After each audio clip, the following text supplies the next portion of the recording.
Hello everyone, आज इस video में हम करेंगे हमारे चैप्टर 4 हिस्ट्री का। उसका नेक्स्ट टॉपिक जो टॉपिक नंबर 4 है, नाज़ी जर्मनी में युवाओं की स्थिति क्या थी। युवाओं में हिटलर की दिलचस्पी जुनून की हद तक पहुंच चुकी थी। उसका मानना था कि एक शक्तिशाली समाज की स्थापना के लिए बच्चों को नाज़ी विचारधारा की घुट्टी पिलाना बहुत ज़रूरी है। इसके लिए स्कूल के भीतर और बाहर दोनों जगह बच्चों का पर पूरा नियंत्रण आवश्यक था। यानी उसने ये चीज़ अपने दिमाग में ठान ली थी कि किसी भी तरह मुझे हर एक व्यक्ति को, हर एक बच्चे को नाज़ीवाद से जोड़ना है। इसके लिए उसने फिर क्या किया कि इस दौरान हम कहें कि स्कूलों में क्या हो रहा था, नाज़ीवाद के दौरान स्कूलों में क्या हो रहा था। तमाम स्कूलों में सफाई और शुद्धिकरण की मुहिम चलाई गई, जिसके अंतर्गत हम कहें कि यहूदी या राजनीतिक रूप से अविश्वसनीय दिखाई देने वाले शिक्षकों को पहले नौकरी से हटाया गया और फिर बाद में मौत के घाट उतार दिया गया।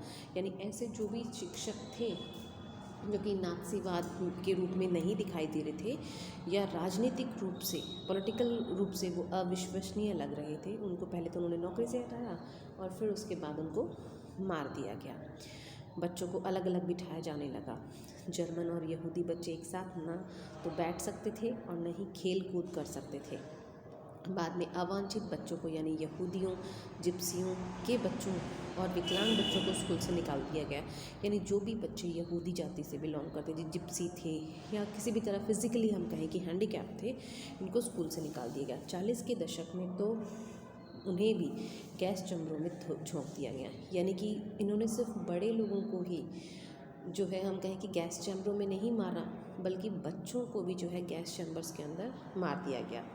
अच्छे जर्मन बच्चों को नाज़ी शिक्षा प्रक्रिया से गुजरना पड़ता था। यह विचारधारात्मक प्रशिक्षण की एक लंबी प्रक्रिया थी। स्कूली पाठ्यक्रमों को नए सिरे से लिखा गया। नस्ल के बारे में प्रसारित नाज़ी विचारों को सही ठहराने के लिए नस्ल विज्ञान के नाम से एक नया विषय पाठ्यक्रम शामिल किया गया। यानी जो रेशियल नाम था, नस्ल था, जीन्स थे, इस नाम से हम कहें उन्होंने एक सब्जेक्ट ही नया उसमें जोड़ दिया। गणित की कक्षाओं में भी यहूदियों की एक खास छवि गढ़ने की कोशिश की जाती थी। बच्चों को सिखाया गया था कि वे वफादार व आज्ञाकारी बने, यहूदियों से नफरत और हिटलर की पूजा करें। यानी बच्चों के दिमाग में, जो छोटे छोटे बच्चे होते हैं उनके दिमाग में इस चीज़ को डाली गई कि आपके लिए जो कुछ भी है वो सिर्फ और सिर्फ हिटलर है और यहूदियों से आपको नफरत करनी है। खेल कूद के जरिए भी बच्चों में हिंसा और आक्रामकता की भावना पैदा की जाती थी। हिटलर का मानना था कि मुक्केबाजी का प्रशिक्षण बच्चों को फौलादी, दिल वाला, ताकतवर और मर्दाना बना सकता है। यानी मुक्केबाजी जो है, रेसलिंग जो है, उसके थ्रू हम कहें कि बच्चों को जो है आप फ्रस्ट्रेशन वो अपना निकाल सकते हैं और उनको आक्रामक जो है, ताकतवर बच्चों को बनाता है। जर्मन बच्चों और युवाओं को राष्ट्रीय समाजवाद की भावना से लैस करने की जिम्मेदारी युवा संगठनों को सौंपी गई। 10 साल की उम्र के बच्चों को यंग फोक में दाखिल करा दिया गया।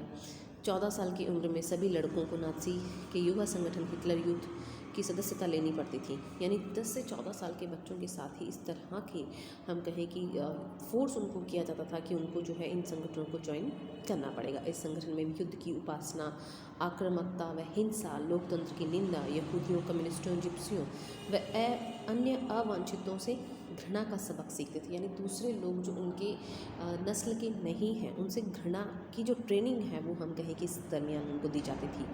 गहन विचारधारात्मक और शारीरिक प्रशिक्षण के बाद लगभग 18 साल की उम्र में वे लेबर सर्विस, श्रम सेवा में शामिल हो जाते थे। इसके बाद उन्हें सेना में काम करना पड़ता था और किसी नाज़ी संगठन की सदस्यता लेनी पड़ती थी। यानी इनको जब ये लोग सर्विस करने के लिए जाते थे, सेवा करने के लिए जाते थे, तो फिर उसके बाद में नाज़ी संगठन जो थे उनकी इनको मेंबरशिप जो है वो लेना अनिवार्य कर दिया गया था। इसी के तहत हम आगे देखें, नाज़ी यूथ लीग का गठन जो है 1922 में हुआ था। 4 साल बाद उसे हिटलर यूथ का नाम दे दिया गया। 1933 तक आते आते इस संगठन में 12.5 लाख से ज़्यादा बच्चे थे। यानी इन्होंने सिर्फ और सिर्फ बच्चों को इस यूथ के साथ में जोड़ा और इसे हिटलर यूथ का नाम दिया गया। युवा आंदोलन को नाज़ीवाद के तहत एकजुट करने के लिए बाकी सभी युवा संगठनों को पहले भंग कर दिया गया और बाद में उन पर प्रतिबंध लगा दिए गए। यानी दूसरा कोई युवा जो हम कहें कि संगठन है उसे बनने की परमिशन ही नहीं दी गई। मातृत्व और नाज़ीवाद नाज़ी सोच की हम बात करें, नाज़ी जर्मन में प्रत्येक बच्चे को बार बार यह बताया जाता था कि औरतें बुनियादी तौर पर मर्दों से भिन्न होती हैं। उन्हें समझाया जाता था कि औरत और मर्द के लिए समान अधिकारों का संघर्ष गलत है। यानी हिटलर ये मानता था कि महिला और पुरुष दोनों अलग अलग फिजिकल वेरिएशंस रखते हैं, तो उसी के साथ में उनको जो समाज के अंदर समान अधिकार नहीं देना चाहिए, और इसके लिए जो लोग संघर्ष करते हैं वो भी गलत है। यह समाज को नष्ट कर देगा। यानी अगर हम इस तरह के अधिकारों की मांग रखते हैं तो ये हमारे समाज को नष्ट कर देगा। इसी आधार पर लड़कों को आक्रामक, मर्दाना व पत्थर दिल होना सिखाया जाता था। यानी लड़के जो हैं वो बिल्कुल आक्रामक होने चाहिए, मर्दाना दिखने के लिए, उन्हें दर्द को महसूस नहीं करना, इस तरह की फीलिंग्स जो हैं वो लड़कों के अंदर दी जाती थी। जबकि लड़कियों को यह कहा जाता था कि उनका फ़र्ज़ एक अच्छी माँ बनना और शुद्ध आर्य रक्त वाले बच्चों को जन्म देना और उनका पालन पोषण करना है। नस्ल की शुद्धता बनाए रखने के लिए यहूदियों से दूर रहने, घर संभालने और बच्चों को नाज़ी मूल्य मान्यताओं की शिक्षा देने का दायित्व उन्हें ही सौंपा गया था। यानी लेडीज़ को जो है हम कहें कि इस तरह की ट्रेनिंग दी जाती थी कि वो सिर्फ़ और सिर्फ अपने घर में रहें, बच्चों की परवरिश करें, और सिर्फ उन्हें हम कहें कि जो नस्ल की जो महत्वता है वो उनको समझाई जाए, और यहूदियों से उनको दूर रहना है। आर्य संस्कृति और नस्ल की ध्वज वाहक वही थी। यानी इनको आर्य समाज की संस्कृति है, नस्ल है, तो उसका जो झंडा अगर हम कहें तो वो महिलाओं के हाथ में दिया गया था। 1933 में हिटलर ने कहा था कि मेरे राज्य की सबसे महत्वपूर्ण नागरिक माँ है, क्योंकि माँ ही एक ऐसे बच्चे को जन्म देती है जो आर्य को बिलोंग करता है। लेकिन नाज़ी जर्मनी में सारी माताओं के साथ भी एक जैसा बर्ताव नहीं होता था, और जो औरतें नस्ली तौर पर अवांछित बच्चों को जन्म देती थी उन्हें दंडित किया जाता था, जबकि नस्ली तौर पर वांछित दिखने वाले बच्चों को जन्म देने वाली माताओं को इनाम दिया जाता था। यानी जो औरतें आर्य समाज वाले से लगने वाले बच्चों को जन्म देती थी उनको इनाम दिया जाता था, और जो बच्चों को मतलब जो अवांछित बच्चों को जन्म देती थी, फिजिकली हैंडीकैप किसी बच्चों को जन्म दिया है तो ऐसी माओं को मार दिया जाता था। ऐसी माताओं को अस्पताल में विशेष सुविधाएं दी जाती थी, दुकानों में उन्हें ज़्यादा छूट मिलती थी, और थिएटर व रेलगाड़ियों में टिकट उन्हें सस्ते में मिलते थे। ये फैसिलिटीज़ जो है हिटलर ने उनको दी हुई थी। हिटलर ने खूब सारे बच्चों को जन्म देने वाली माताओं के लिए वैसी तमगे देने का इंतज़ाम भी किया। यानी ज़्यादा बच्चों को जो माँ जन्म देती थी उसको भी मेडल्स देने का प्रावधान उस समय में रखा गया था। 4 बच्चे पैदा करने वाली माँ को कांस्य का, 6 बच्चे पैदा करने वाली माँ को चांदी का, और 8 से ज़्यादा बच्चे पैदा करने वाली माँ को सोने का जो है हम कहें कि मेडल उस समय दिया जाना। ये चीज़ें मतलब पॉपुलेशन को इंक्रीज़ करना जो है वो हम कहें कि हिटलर का एक मेन मोटो बन गया था। निर्धारित आचार संहिता का उल्लंघन करने वाली आर्य औरतों की सार्वजनिक रूप से निंदा की जाती थी, और उन्हें कड़ा दंड भी दिया जाता था।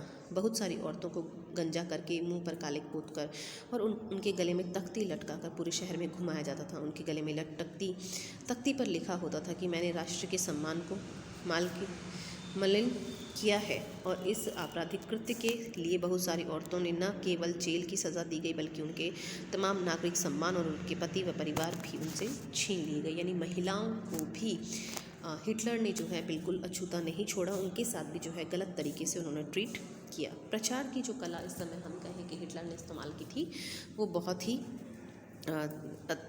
आकर्षक तकनीक थी।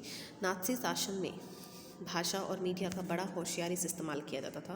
जब उसका ज़बरदस्त फ़ायदा भी उन्होंने उठाया, उन्होंने अपने तौर तरीके को बयान करने के लिए जो शब्द ईजाद किए थे वे न केवल भ्रामक बल्कि दिल दहला देने वाले शब्द थे। यानी ऐसे अट्रैक्टिव वर्ड्स जो हैं वो उन्होंने इस्तेमाल किया उस समय में जो दिल दहला देते थे। नाज़ियों ने अपने अधिकृत दस्तावेज़ों में हत्या या मौत जैसे शब्दों का कभी इस्तेमाल नहीं किया, बल्कि उन्होंने सामूहिक हत्याओं को विशेष व्यवहार, अंतिम समाधान, यूथनेजिया, विकलांगों के लिए चयन और संक्रमण मुक्ति आदि शब्दों में व्यक्त किया जाता था। यानी अपने जो ये कांड थे उनको इन्होंने अलग डेजिग्नेटेड नेम्स के साथ में हम कहें कि प्रस्तुत किया था लोगों के सामने।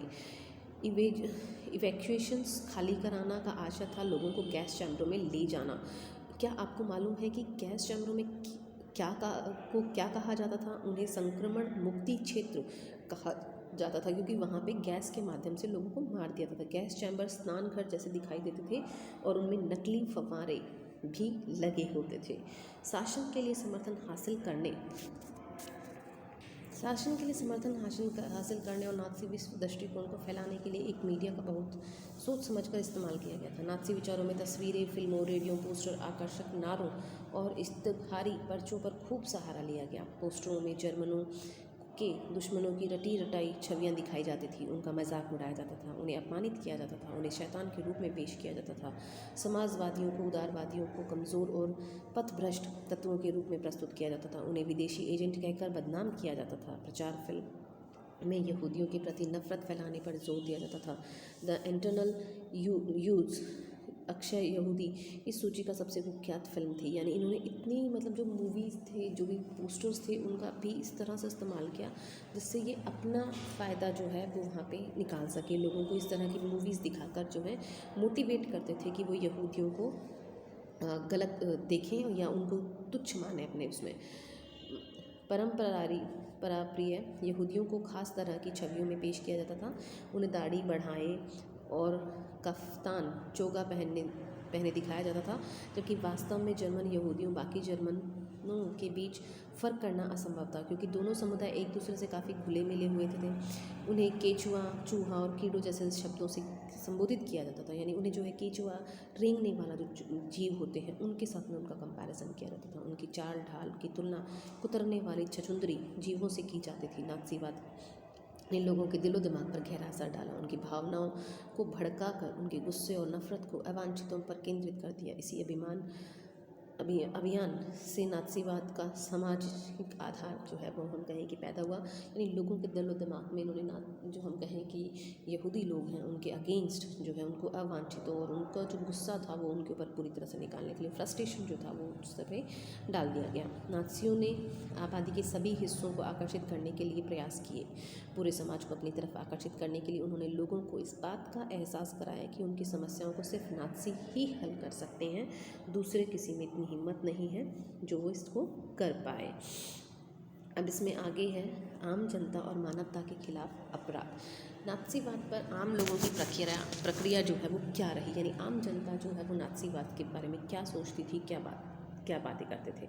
बहुत सारे लोग नाज़ी शब्दाडंबर और धुआंधार प्रचार का शिकार हो गए। यानी बहुत से लोग जो है उनके इस तरह के जो मोटिवेशनल उन्होंने आइडियाज़ लोगों को दिए उससे वो काफ़ी जो है भ्रमित हो गए थे। वे दुनिया को नाज़ी नज़रों से देखने लगे और अपनी भावनाओं को नाज़ी शब्दावली में ही व्यक्त करने लगे। किसी यहूदी ने से आमना सामना हो जाने पर उन्हें अपने भीतर गहरी नफरत और गुस्से का एहसास होता था। उन्होंने न केवल यहूदियों के घरों के बाहर निशान लगाए, बल्कि जिन पड़ोसियों पर शक था उनके बारे में पुलिस को भी सूचित कर दिया। उन्हें पक्का विश्वास था कि नाज़ीवाद ही देश को तरक्की के रास्ते पर लेकर जाएंगे, यही व्यवस्था सबका कल्याण करेगी। यानी लोग जो है, आम जनता जो है वो भी नाज़ीवाद में पूरी तरह से घुल मिल गई थी और जिनको भी ये लगता था कि ये व्यक्ति जो है नाज़ीवाद के अगेंस्ट है, उसकी कंप्लेंट जो है वो पुलिस स्टेशन में कर देते थे। लेकिन जर्मनी का हर व्यक्ति नाज़ी नहीं था। बहुत सारे लोगों ने पुलिस दमन और मौत की आशंका के बावजूद नाज़ीवाद का जमकर विरोध किया था। लेकिन जर्मन आबादी का एक बहुत बड़ा हिस्सा इस पूरे घटनाक्रम का मूक दर्शक और उदासीन साक्षी बना हुआ था। लोग कोई विरोधी कदम उठाने, अपना मतभेद व्यक्त करने, नाज़ी का विरोध करने से डरते थे। वे अपने दिल की बात कहने की बजाय आंख फेर कर चल देना बेहतर मानते थे। पादरी नीम्यूलियोर ने नाज़ियों का लगातार विरोध किया। उन्होंने पाया कि नाज़ी साम्राज्य में लोगों पर जिस तरह का निर्मम और संगठित जुल्म किए जा रहे हैं उनका जर्मनी की आम जनता विरोध नहीं कर पाती है। जनता एक अजीब सी खामोशी में डूबी हुई थी।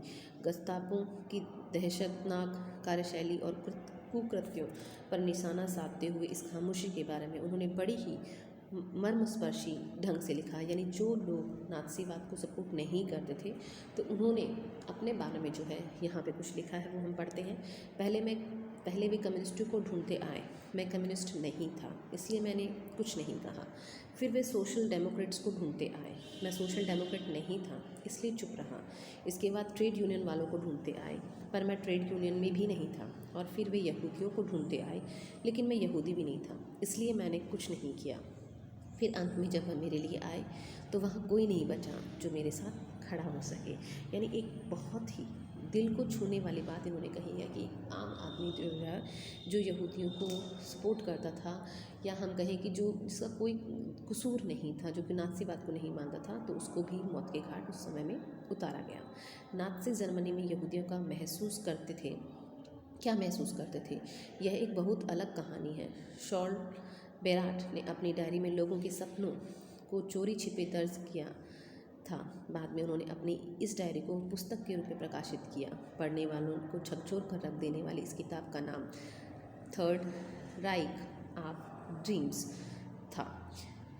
शॉल्टे ने इस किताब में बताया कि एक समय के बाद किस तरह खुद यहूदी भी अपने बारे में नाज़ियों द्वारा फैलाई जा रही रूढ़ छवियों पर यकीन करने लगे थे। यानी यहूदी जो लोग थे वो खुद इस चीज़ को एक्सेप्ट करने लगे थे कि हाँ, नाज़ी बात जो भी हमारे बारे में कह रहे हैं वो सही है, क्योंकि उनको यकीन होने लग गया था।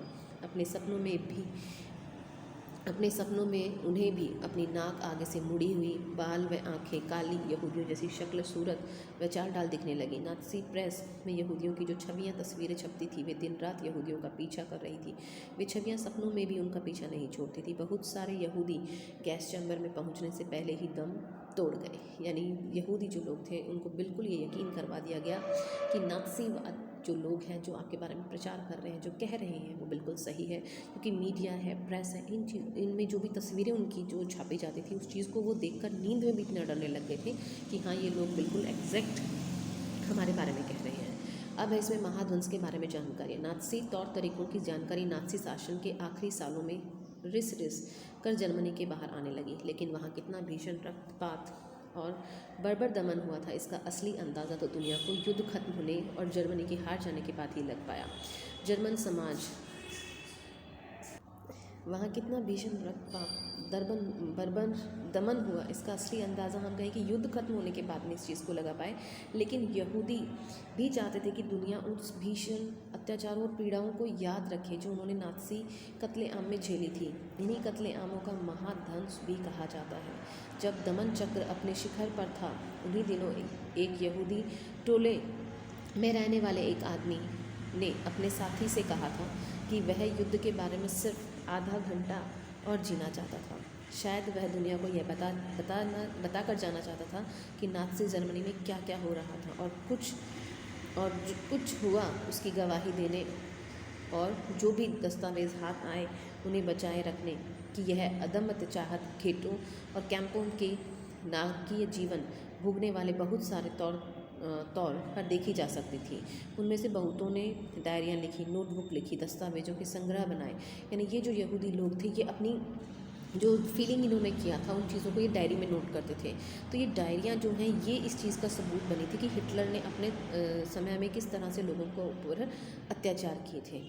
लेकिन इसके विपरीत जब यह दिखाई देने लगा कि अब युद्ध में नाज़ियों की पराजय तय है, तो नाज़ी नेतृत्व के दफ्तरों में मौजूद तमाम सबूतों को नष्ट करने के लिए कर्मचारियों को पेट्रोल बांटना शुरू कर दिया गया। यानी जब नाज़ियों को ये लगा कि अब हम ये युद्ध हार रहे हैं, तो उन्होंने इस तरह के जो सबूत थे उनको इकट्ठा किया हुआ था, तो उनको जो है उन्होंने क्या किया, पेट्रोल डालकर उनको जलाने की कोशिश की जाने लगी। दुनिया के बहुत सारे हिस्सों में स्मृति लेखों, साहित्य, वृत्तचित्रों, शायरी, स्मारकों और संग्रहालय में इस महाध्वंस का इतिहास और स्मृति आज भी जिंदा है। यानी आज भी ये सबूत हम पढ़ सकते हैं। ये सारी चीज़ें उन लोगों के लिए एक श्रद्धांजलि है जिन्होंने उन स्याह दिनों में भी प्रतिरोध का साहस दिखाया। उन लोगों के लिए भी ये सारी बातें शर्मनाक यादगार हैं जिन्होंने ये जुल्म उठाए और जिनके लिए चेतावनी की आवाज़ें हैं, जो खामोशी से ये सब कुछ देखते रहे। यानी हिटलर जिसने ये सारा परपंच किया, जिसने इस तरह की